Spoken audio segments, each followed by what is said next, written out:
Tu es jeune auteur et tu ne sais pas comment débuter, comment raconter ta première histoire. Je vais te parler de mon expérience, comment moi j'ai débuté et comment je te conseillerais de débuter tout simplement dans l'écriture. Bienvenue à toi, je suis Sei et tu es dans Scénario, le podcast qui parle de scénario.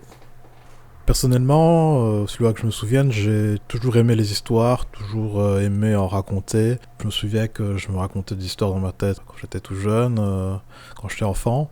Et que j'ai vraiment commencé à écrire quand j'étais ado. Je devais avoir 16 ans. J'ai commencé par écrire des fanfictions. Donc mon écriture a été stimulée par d'autres œuvres. L'envie d'écrire est venue d'œuvres différentes. Je sais bien que ma toute première fanfiction, c'était une fanfiction sur Zelda. Parce que j'avais lu une fanfiction d'un gars sur internet qui m'avait vraiment retourné. C'était vraiment un truc que j'ai adoré et j'ai voulu en fait faire la suite de cette fanfiction. J'ai contacté la personne en question et il m'a autorisé à faire la suite de la fanfiction qu'elle a publiée. Et alors j'ai commencé à faire une fanfiction Zelda. Je suis tombé dans le monde des fanfictions. J'ai fait plusieurs fanfictions sur Death Note que j'ai postées sur des forums. Et puis voilà, j'ai continué à écrire sous différents formats. Et puis j'ai tenté d'écrire des romans. Aucun roman que j'ai commencé ne s'est vraiment terminé. Enfin, si j'ai fait peut-être un tome d'une grande saga que je voulais écrire. J'ai écrit sur des forums de jeux de rôle. Ce sont des forums où, si tu veux, tu incarnes un personnage en discutant ou plutôt en échangeant des messages avec d'autres membres du forum. Tu crées une histoire. C'est du jeu de rôle un peu comme il existe du jeu de rôle papier. Ça, c'est du jeu de rôle via forum. Et plus tard, j'ai fait des études d'écriture multimédia. Et là, j'ai rencontré un gars qui m'a demandé d'écrire un scénario pour lui. Ou plutôt qu'on écrive un scénario ensemble. Et là, j'ai vraiment commencé l'écriture d'histoires fictionnées pour le format vidéo. J'avais fait des tout petits courts-métrages qui sont plus des exercices que des courts-métrages dans les cours qu'on avait en écriture multimédia. Mais j'avais jamais vraiment fait une histoire complète, complexe. Et là, ça a été vraiment une grosse expérience. Ça m'a appris que se lancer dans des gros projets d'écriture, quand tu débutes encore, c'est complexe.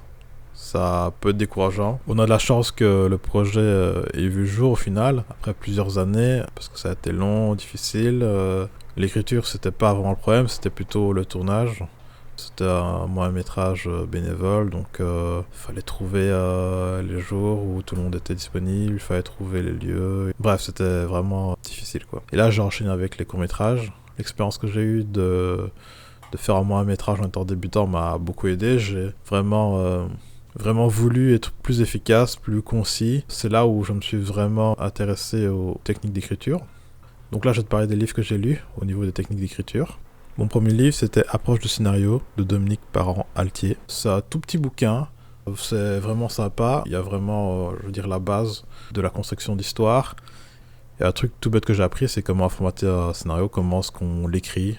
Donc le fameux intérieur jour, avec le nom du lieu, les personnages, les dialogues qui s'écrivent, la didascalie. Ensuite, j'ai enchaîné avec Story de Robert McKee. C'est un bouquin assez dense, en fait, je trouve. En tout cas, de mes souvenirs, c'est vraiment un bouquin que j'ai trouvé très dense, plein d'informations, et peut-être un peu difficile à suivre si tu commences vraiment avec ça. Je dirais que il est très complet, donc effectivement, si tu dois en prendre qu'un, c'est pas un mauvais choix. Mais est-ce que c'est le plus simple avec lequel commencer? Ça, je sais pas trop. J'ai continué avec le guide du scénariste de Christophe Vogler. Et c'est un bouquin très rigide au niveau de la structure et de ce qu'il essaie de transmettre. Et en gros, Christophe Vogler s'inspire de Joseph Campbell qui a écrit Le héros aux 1000 visages, dans lequel Joseph Campbell développe un schéma narratif, celui du voyage du héros. Il a en gros étudié plusieurs récits mythologiques et il élabore une théorie du monomythe. Christophe Vogler reprend un peu ça. Et donc dans le guide du scénariste, on parle de ce qui est appelé le voyage du héros, qui est en gros une histoire en 12 étapes. Et on parle aussi de différents archétypes, ce qui peut aider dans la construction de personnages. C'est très instructif comme bouquin. C'est une structure parmi d'autres, il y a plusieurs structures. J'ai enchaîné avec Écrire pour le cinéma de Olivier Cotte. C'est un bouquin que j'avais un peu oublié dans ma bibliothèque, mais en regardant un peu la table des matières et en feuilletant, je me suis rendu compte que c'est pas un mauvais bouquin du tout, parce qu'en fait, il résume plusieurs autres auteurs. Il parle entre autres de Sid Field, qui est connu pour sa structure en 3 actes. Il parle aussi de Robert McKee, qui a écrit Story, qui est un bouquin qu'on recommande souvent pour les débutants en écriture.